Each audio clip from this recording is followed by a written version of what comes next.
મારું નામ હસીનાબેન શમસુદ્દીનભાઈ માજોઠી છે. હા, જે કેટલી તારીખે અરજી કરી હતી ને અત્યારની હાલની પ્રોસેસ ક્યાં સુધી પહોંચી છે સાહિલ માટે?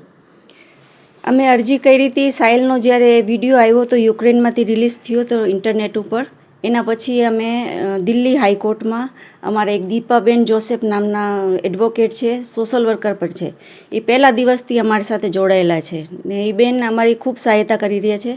એ બેને દિલ્હીમાં અરજી કરી હતી હાઈકોર્ટમાં, પછી દિલ્હીમાં પ્રોસેસ ચાલુ હતું ને કાલ હાઈકોર્ટના જજે અમને રિપ્લાય આપ્યું કે તમને એક વિદેશ મંત્રાલય તરફથી એક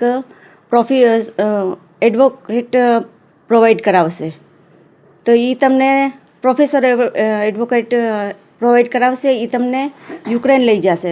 યુક્રેનમાં જેટલી તમારી ડિટેલ છે સાહિલની બાબતમાં, યુક્રેનમાં સાહિલ કેમ પહોંચ્યો, યુક્રેનની બોર્ડર ઉપર કેમ પહોંચ્યો, એને આર્મીમાં જોઈન કરાવવાવાળો કોણ છે, સાહિલ અત્યારે યુક્રેનમાં ક્યાં છે, સાહિલની હેલ્થ કેમ છે યુક્રેનમાં, એને કાંઈ લાગ્યું નથી ને સાહિલની મમ્મી હારે એની વાત કરાવો. આ બધાય જજ સાહેબે વિદેશ મંત્રાલયને ઓર્ડર આપ્યું છે આ બધી તપાસ કરવાનો.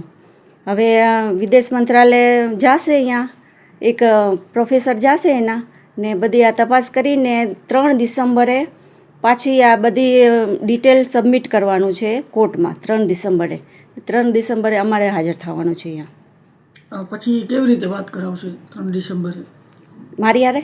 હા, સાહિલ સાથે.